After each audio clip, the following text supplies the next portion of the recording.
ഒരുപാട് പേരുകളുടെ സംശയങ്ങൾ നിറഞ്ഞ ഒരു മേഖലയാണ് ഈ അസിഡിറ്റി എന്ന് പറയുന്നത്. ചെറുപ്പമുള്ളവരാണെങ്കിലും ശരി, സ്ത്രീയാണെങ്കിലും ശരി, പുരുഷന്മാരാണെങ്കിലും ശരി, പ്രായം ചെന്നവരാണെങ്കിലും ശരി, പലർക്കും ഉള്ളൊരു ബുദ്ധിമുട്ടാണ് ആസിഡിൻ്റെ പ്രശ്നം. അതേപോലെ തന്നെ ഇടയ്ക്ക് ഇങ്ങനെ ഒരു ബ്ലോട്ടിങ് പോലെ, ഒരു ഏമ്പക്കം പോലെ അങ്ങനെ വരിക. പിന്നെ ടോയ്ലറ്റിൽ ചില സമയങ്ങളിൽ ആളുകൾക്ക് എന്തുണ്ടാവും, നല്ല കോൺസ്റ്റിപ്പേറ്റഡ് ആയിരിക്കും. ചില സമയങ്ങളിൽ നല്ല ഡയറിയ അല്ലെങ്കിൽ നല്ല ലൂസ് മോഷൻ ആകാൻ ചാൻസ് ഉണ്ട്. നമ്മളെ കുടൽ ഭക്ഷണം പോകുന്ന വഴികളുണ്ടല്ലോ, അതിൻ്റെ ഹെൽത്ത് എന്ന് പറഞ്ഞത് വളരെ വളരെ ഇമ്പോർട്ടൻ്റാണ്. അത് അവിടെ എന്തെങ്കിലും ഇഷ്യൂസ് ഉണ്ടെങ്കിൽ, അവിടെ എന്തെങ്കിലും പ്രോബ്ലംസ് ഉണ്ടെങ്കിൽ നമുക്ക് ഒരുപാട് അസുഖങ്ങൾ വരും. ഈവൻ ബാക്ക് പെയിൻ വരും, തലവേദന ഉണ്ടാകും, പനി വരും, ജലദോഷം വരും, അലർജിക് ഇഷ്യൂസ് ഉണ്ടായിരിക്കും, അതുപോലെ സ്കിൻ ഇഷ്യൂസ് ഉണ്ടായിരിക്കും. ഹലോ എവരിവൺ, ഞാൻ doctor Siraj, medical officer QNB hospital, Koduvally. ഇന്ന് നമ്മൾ ഡിസ്കസ് ചെയ്യാൻ പോകുന്ന പ്രധാന വിഷയം അസിഡിറ്റിയാണ്. ഒരുപാട് പേരുകളുടെ സംശയങ്ങൾ നിറഞ്ഞ ഒരു മേഖലയാണ് ഈ അസിഡിറ്റി എന്ന് പറയുന്നത്. ചെറുപ്പമുള്ളവരാണെങ്കിലും ശരി, സ്ത്രീയാണെങ്കിലും ശരി, പുരുഷന്മാരാണെങ്കിലും ശരി, പ്രായം ചെന്നവരാണെങ്കിലും ശരി, പലർക്കും ഉള്ളൊരു ബുദ്ധിമുട്ടാണ് ആസിഡിൻ്റെ പ്രശ്നം. തികട്ടി വരിക, പുളിച്ച് തികട്ടി വരിക, അതേപോലെ ചില സമയത്ത് വയറ്റിൽ നല്ലോണം പോവുക, നെഞ്ചരിച്ചിൻ്റെ പ്രശ്നം, നല്ല ഗ്യാസ് വരിക, വയറ് വീർത്ത് വരിക, ഇങ്ങനെ പൊതുവായിട്ടുള്ള ഈ ഒരു പ്രശ്നങ്ങൾ പല ആളുകൾക്കിടയിലുണ്ട്. നമ്മുടെ ഈ ലൈഫ് സ്റ്റൈൽ മാറിയതോട് കൂടി തന്നെ ഈ ഒരു ഇഷ്യൂസ് ഒരുപാട് പേരുകളിൽ ഇന്ന് നേരിടുന്നതാണ്. ഇന്ന് അത് മാത്രമല്ല, നമ്മളിതിൻ്റെ കൂടെ ചേർത്ത് വായിക്കുന്ന ഒരു പ്രശ്നം എന്താണെന്ന് വെച്ചാൽ, ഇന്ന് വരുന്ന ക്ലിനിക്കിൽ വരുന്ന പല കേസുകളിൽ, ഈ അടുത്ത് വന്നൊരു കേസ് വന്നിട്ടുണ്ടായിരുന്നു. അവരോട് ചോദിച്ചോ, നിങ്ങൾക്ക് എന്തെങ്കിലും മെഡിസിൻ നിങ്ങൾ കണ്ടിന്യൂ ആയിട്ട് ഇതിന് കഴിക്കുന്നുണ്ടോ, എന്തെങ്കിലും ബുദ്ധിമുട്ടുണ്ടോ എന്നുള്ളത്. അപ്പോൾ ആ പേഷ്യൻറ്റ് പറഞ്ഞത്, അത് ഞങ്ങൾ ഷുഗറിനും പ്രഷറിനൊക്കെ മരുന്ന് കഴിക്കുന്നുണ്ട്, പിന്നെ ഗ്യാസിനും മരുന്ന് കഴിക്കുന്നുണ്ട് പറഞ്ഞു. അപ്പോൾ ഞാൻ ചോദിച്ചു, നിങ്ങൾക്ക് ഗ്യാസിൻ്റെ ഇഷ്യൂസ് എന്തെങ്കിലും ഉണ്ടായിരുന്നോ എന്ന് ചോദിച്ചു. അപ്പോൾ അവർ പറഞ്ഞത്, ഇല്ല, അങ്ങനത്തെ പ്രശ്നങ്ങളൊന്നുമില്ല, ഞങ്ങൾ അവിടെ പോയപ്പോൾ അവർ മെഡിസിൻ തന്നു, അത് ഞങ്ങൾ കഴിക്കുമെന്ന് ചോദിക്കും. അപ്പോൾ എന്നും കഴിക്കലുണ്ടോ? അത് സാറേ, ഞങ്ങൾ എന്നും കഴിക്കലുണ്ട് എന്നാണ് അവർ പറഞ്ഞത്. അപ്പോൾ ഇത് വെറുതെ കിട്ടുമ്പോൾ പോലും പല ആളുകളും ഈ മെഡിസിൻസ് കഴിക്കുക. എന്തെങ്കിലും വയറിന് എന്തെങ്കിലും ഒരു അസ്വസ്ഥത, അത് ഗ്യാസിൻ്റെ പ്രശ്നമാണോ, എന്തെങ്കിലും ഇൻഫെക്ഷൻ വന്നതാണോ, വേറെ എന്തെങ്കിലും ബുദ്ധിമുട്ടുണ്ടോ എന്ന് പോലും നോക്കാണ്ട് സ്വന്തം ഇഷ്ടപ്രകാരം എന്തെങ്കിലും PPI പ്രോട്ടോൺ പമ്പ് ഇൻഹിബിറ്റേഴ്സ് ആയിട്ടുള്ള പാൻഡോപ്പോ, ജലൂസിൽ അങ്ങനെയുള്ള എന്തെങ്കിലും മെഡിസിൻസ് എടുത്ത് കഴിക്കുന്ന ഒരു ശൈലി ഇന്ന് നമ്മുടെ കമ്മ്യൂണിറ്റിയിൽ, നമ്മുടെ സമൂഹത്തിൽ ഒട്ടുമിക്ക ആളുകളിലും ഉള്ളതാണ്. അപ്പോൾ അതുകൊണ്ട് തന്നെ അത് എത്രത്തോളം നല്ലതാണ്, എന്താണ് യഥാർത്ഥത്തിൽ നമുക്ക് പൊതുവായിട്ട് വയറ്റിൻ്റെ ഉള്ളിൽ ആസിഡുമായിട്ട് സംബന്ധിച്ച് ഉണ്ടാകുന്ന ബുദ്ധിമുട്ട്, അതെങ്ങനെ നമുക്ക് തന്നെ ഒരു മെഡിസിൻ്റെ സഹായമില്ലാതെ വീട്ടിൻ്റെ ഉള്ളിൽ തന്നെ നമുക്ക് എങ്ങനെ അത് മാനേജ് ചെയ്യാം തുടങ്ങിയ കാര്യങ്ങളാണ് ഇന്ന് നമ്മളിവിടെ കൂടുതലായിട്ട് പറയാൻ ഉദ്ദേശിക്കുന്നത്. അപ്പോൾ ഈ ആസിഡ്, നമ്മുടെ ഈ ആസിഡിൻ്റെ പ്രാധാന്യം എത്രത്തോളം ഉണ്ടെന്നുള്ള ആദ്യം നമ്മൾ മനസ്സിലാക്കണം.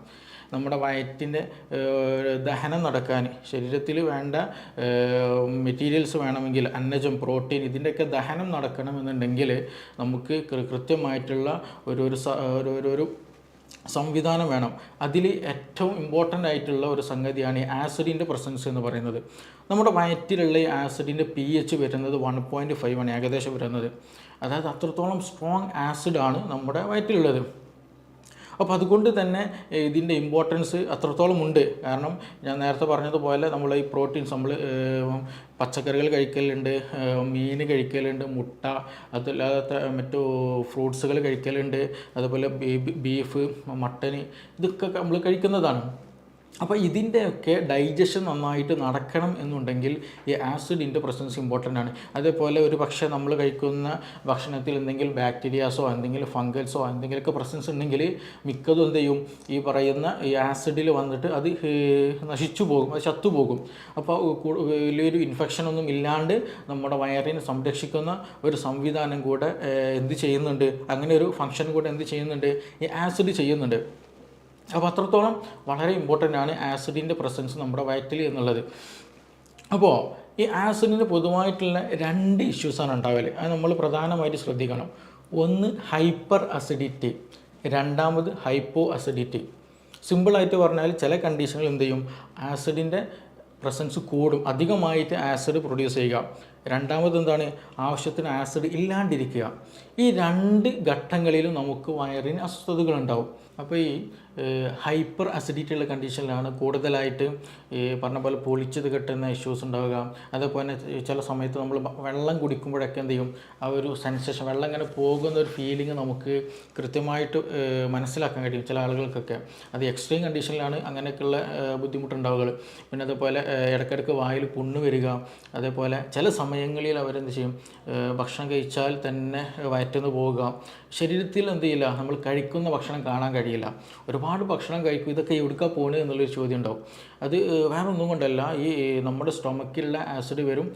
അധികമായിട്ടുള്ള ആസിഡ് കാരണം പെട്ടെന്ന് ദഹനം നടക്കും. പെട്ടെന്ന് എന്ത് ചെയ്യും, ഈ അതിൻ്റെ കൂടെ തന്നെ പെരിസ്റ്റാൾട്ടിക് മൂവ്മെൻറ്റ്, കുടലിൻ്റെ മൂവ്മെൻറ്റ് പല ആളുകൾക്ക് കൂടാറുണ്ട്. അപ്പോൾ അതുകൊണ്ട് തന്നെ പെട്ടെന്ന് ഒരു അബ്സോർപ്ഷനുള്ള സമയം ഇല്ലാണ്ട് പെട്ടെന്ന് തന്നെ അത് ടോയ്ലറ്റിൽ പോകുന്ന ഒരു സംവിധാനം ചില ആളുകൾക്ക് ഉണ്ടാവാറുണ്ട്. അപ്പോൾ അതുകൊണ്ടാണ് ഇങ്ങനെയുള്ള ഇഷ്യൂസൊക്കെ ഉണ്ടാകുന്നത്. അതാണ് ഹൈപ്പർ അസിഡിറ്റി എന്ന് പറയുന്നത്. ആസിഡിൻ്റെ അളവ് കൂടുന്നത് കൊണ്ടുണ്ടാകുന്ന അസ്വസ്ഥതകൾ, ബുദ്ധിമുട്ടുകൾ, പ്രയാസങ്ങളൊക്കെ. രണ്ടാമത്തേതാണ് ഹൈപ്പോ അസിഡിറ്റി എന്ന് പറയുന്നത്. അതായത് ആസിഡിൻ്റെ അളവ് വേണ്ട വിധേനം ഇല്ലാണ്ട് കുറവ് വരുന്ന ഒരു സാഹചര്യം. ഇതിനൊക്കെ ഉണ്ടാകാൻ ഒരു പ്രധാന കാരണമായിട്ട് പറയുന്ന ഒന്ന് രണ്ട് വിഷയങ്ങളുണ്ട്. ഒന്ന് അത് സ്ട്രെസ്സാണ്. ടെൻഷൻ ഉണ്ടെങ്കിൽ എന്ത് ചെയ്യും, ഈ പറഞ്ഞ പോലെ ആസിഡിൻ്റെ പ്രസൻസ് കൂടും. ടെൻഷന് എന്തെങ്കിലും കൂടുതലായിട്ട് ചിന്തിച്ചിരിക്കുക, ബേജാറ് കൂടുക, ആങ്സൈറ്റി വരിക, അങ്ങനെ വരുമ്പോൾ എന്ത് ചെയ്യും, ആസിഡിൻ്റെ പ്രൊഡക്ഷൻ കൂടും. സ്ട്രെസ് ഹോർമോൺ ഉള്ളത് കൊണ്ട്, അതിൻ്റെ പ്രസൻസ് കൊണ്ട് ഈ പറയുന്ന പോലെ ആസിഡിൻ്റെ പ്രൊഡക്ഷൻ കൂടും. രണ്ട്, ഇതേപോലെ എച്ച് പൈലോറിക്കിൻ്റെ പ്രസൻസ് സ്റ്റൊമക്കിലുണ്ടെങ്കിലും അതും ഈ പറഞ്ഞ പോലെ ആസിഡ് കൂടാനും കുറയാനുള്ളൊക്കെ കാരണമാണ്. പക്ഷേ നമ്മളിത് മനസ്സിലാക്കേണ്ടത് എന്താണ്, എൻ്റെ ശരീരത്തിൽ എനിക്കിങ്ങനെ ഒരു ഇഷ്യൂ വന്നാൽ ഇത് ആസിഡ് കൂടിയതാണോ, അതല്ല ഇത് ആസിഡ് കുറഞ്ഞ ഇഷ്യൂ ആണോ എന്നുള്ളെങ്കിലും കുറഞ്ഞതെങ്കിലും നമ്മൾ എന്ത് ചെയ്യണം, മനസ്സിലാക്കണം. അതിന് വേണ്ട കാര്യങ്ങൾ നമുക്ക് വീട്ടിൽ തന്നെ ചെയ്യാൻ കഴിയണം. അപ്പോൾ ഹൈപ്പോ അസിഡിറ്റി, അടുത്തതാണ് പറയാനുള്ളത്. ഹൈപ്പോ അസിഡിറ്റി, ഈ ആസിഡ് അളവ് വേണ്ട വിധേനം നമ്മുടെ ശരീരത്തിൽ ഇല്ല എങ്കിൽ, വയറ്റിലില്ല എന്നുണ്ടെങ്കിൽ നേരത്തെ പറഞ്ഞതുപോലെ ഡൈജഷന് വളരെയധികം നെഗറ്റീവായിട്ട് ബാധിക്കും. ഈ പ്രത്യേകിച്ച് പ്രോട്ടീൻ്റെ ഡൈജഷനൊന്നും നടക്കാൻ സാധ്യമല്ല. ദഹനം നടക്കാത്തത് കൊണ്ട് തന്നെ ഭക്ഷണം കഴിച്ചു കഴിഞ്ഞാൽ ഒരു ഹെവിനെസ് ഫീൽ, വയറെന്തോ ഒരു വീർത്ത പോലെ, ഒരു കനം പിടിച്ച പോലെ ഒരു ഫീലിംഗ് ഉണ്ടായിരിക്കും. അതേപോലെ തന്നെ ഇടയ്ക്കിങ്ങനെ ഒരു ബ്ലോട്ടിങ് പോലെ, ഒരു ഏമ്പക്കം പോലെ അങ്ങനെ വരിക. പിന്നെ ടോയ്ലറ്റിൽ ചില സമയങ്ങളിൽ ആളുകൾക്ക് എന്തുണ്ടാവും, നല്ല കോൺസ്റ്റിപ്പേറ്റഡ് ആയിരിക്കും. ചില സമയങ്ങളിൽ നല്ല ഡയറിയ അല്ലെങ്കിൽ നല്ല ലൂസ് മോഷൻ ആകാൻ ചാൻസ് ഉണ്ട്. അതെന്താ അങ്ങനെ വരണമെന്ന് ചോദിച്ചാൽ, ഞാൻ നേരത്തെ പറഞ്ഞല്ലോ, നമ്മൾ ഡൈജഷൻ ശരിക്കും നടക്കുന്നില്ല. ഡൈജഷൻ ശരിക്കും നടക്കാത്തത് കൊണ്ട് അൺഡൈജസ്റ്റഡ് ആയിട്ടുള്ള ഫുഡാണ് സ്റ്റൊമക്കിൽ നിന്ന് പിന്നീട് സ്മോൾ ഇൻറ്റെസ്റ്റൈനിലേക്കൊക്കെ, ലാർജ് ഇൻറ്റെസ്റ്റൈനിലേക്ക്, കുടലിലേക്ക് ഇങ്ങനെ വരുന്നത്. അപ്പോൾ അവിടെയൊക്കെ ചെറുതായിട്ടുള്ള ഒരുപാട് ഗട്ട് ബാക്ടീരിയാസ് ഉണ്ട്. ഈ ബാക്ടീരിയ എന്ത് ചെയ്യും, അതിമേ ഇങ്ങനെ വർക്ക് ചെയ്യുമ്പോൾ അവിടെയുള്ള അത് ശരിക്കും ഡൈജസ്റ്റഡ് ആകാത്തത് കൊണ്ട് തന്നെ അവിടെ ഒരു റൊട്ടനായിട്ട് ഒരു ചീഞ്ഞു പോകുന്ന ഒരു സിറ്റുവേഷൻ അവിടെ ഉണ്ടാകും. അപ്പോൾ അങ്ങനെ വരുമ്പോൾ എന്ത് ചെയ്യും, ചിലപ്പോൾ ചില ആളുകൾക്ക് നല്ല അബ്ഡോമിനൽ പെയിൻ ഉണ്ട്, നല്ല വയറുവേദന ഉണ്ടാകും. പിന്നെ അതുപോലെ കീഴുവായി പോകുന്ന സമയത്ത് ഭയങ്കര സ്മെല്ല് വളരെയധികം ഉണ്ടായിരിക്കും. പിന്നെ അതിങ്ങനെ ഇടയ്ക്കിടയ്ക്ക് വന്നുകൊണ്ടേയിരിക്കും. അതൊക്കെയാണ് ഈ പറയുന്ന പോലെ ഹൈപ്പോ അസിഡിറ്റി കാരണം നമ്മുടെ വയറിൽ ഉണ്ടാകുന്ന അസ്വസ്ഥതകൾ പ്രധാനമായിട്ടുള്ളത്. വയറുവേദന ഉണ്ടാവുക, കീഴ്വാഴ് കൂടുതലായിട്ട് ഇങ്ങനെ പോകുക, അത് നല്ല സ്മെല്ലുള്ള ഒരു കീഴ്വാഴായിരിക്കും ഉണ്ടാവുക. പിന്നെ അതുപോലെ നല്ല വയറൊക്കെ വീർത്ത ഒരു ഫീലിംഗ് ആയിരിക്കും ഉണ്ടാവുക. അപ്പോൾ ഇതാണ് കൂടുതലായിട്ടും ഹൈപ്പോ അസിഡിറ്റിയുടെ കേസിൽ ഉണ്ടാകാറുള്ളത്. അതുകൊണ്ട് തന്നെ ചില ഈ റൊട്ടനാവില്ല, ഞാൻ പറഞ്ഞല്ലോ, കുടലിൽ വെച്ചിട്ട് ബാക്ടീരിയ അതും എന്ത് ചെയ്യും, കൂടുതൽ മൾട്ടിപ്ലൈ ചെയ്യും. അതിൻ്റേതായിട്ടുള്ള പ്രവർത്തനങ്ങൾ നടക്കുമ്പോൾ അതിന് ബാഡ് സ്മെല്ല് വരും. അതേപോലെ തന്നെ ചിലപ്പോൾ ഒരു ഇൻഫെക്ഷനും അതേപോലെ കോൺസ്റ്റിപ്പേഷൻ ആകാൻ ചാൻസ് ഉണ്ട്. അതേപോലെ നേരത്തെ പറഞ്ഞ പോലെ വയറ്റിൽ നിന്ന് കൂടുതലായിട്ട് ലൂസായിട്ട് സ്റ്റൂള് പോകാനും സാധ്യതയുണ്ട്. അതാണ് ഹൈപ്പോ അസിഡിറ്റിയിൽ കൂടുതലായിട്ടുണ്ടാകും. അപ്പോൾ നമ്മുടെ വീട്ടിലുള്ള അല്ലെങ്കിൽ നമുക്ക് തന്നെ ഇങ്ങനെയുള്ള അനുഭവങ്ങളുണ്ടായിരിക്കും. ചില ആൾക്ക് ഭക്ഷണം കഴിച്ച് കഴിഞ്ഞാൽ, എന്തെങ്കിലും ബീഫൊക്കെ കഴിച്ച് കഴിഞ്ഞാൽ, എന്തെങ്കിലും റെഡ് മീറ്റൊക്കെ കഴിച്ച് കഴിഞ്ഞാൽ എന്ത് ചെയ്യും, ഇനിയൊന്നും വേണ്ട, വയറ് ഫുള്ളായൊരു ഫീലിംഗ് ഉണ്ടായിരിക്കും. നേരെ ചില ആളുകളുണ്ടാകും, എന്ത് കഴിച്ചാലും എന്ത് ചെയ്യും, വീണ്ടും വിശപ്പ് തോന്നും, വീണ്ടും പിന്നെ കഴിക്കാനുള്ള ടെൻഡൻസി ഉണ്ടായിരിക്കും. അവർക്ക് അങ്ങനത്തെ ഒരു ഹെവിനെസ്സോ ഫീലിംഗ് ഉണ്ടായിരിക്കില്ല. അതാണ് ഈ ഹൈപ്പർ അസിഡിറ്റിൻ്റെയും ഹൈപ്പോ അസിഡിറ്റിൻ്റെയും രണ്ടും വ്യത്യാസങ്ങൾ വരുന്നത്. ഇത് രണ്ടും എന്ത് ചെയ്യണം, ട്രീറ്റ് ചെയ്യേണ്ട കേസാണ്.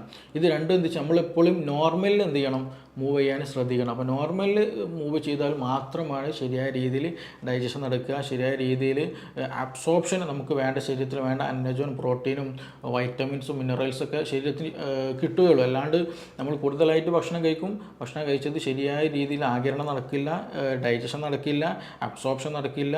അപ്പോൾ നമുക്ക് വേണ്ട സാധനങ്ങളൊന്നും ബോഡിക്ക് അബ്സോർബ് ചെയ്യാൻ പറ്റാത്തത് കൊണ്ട് അതെന്ത് ചെയ്യും, നമ്മുടെ ശരീരത്തിൽ പിടിക്കില്ല.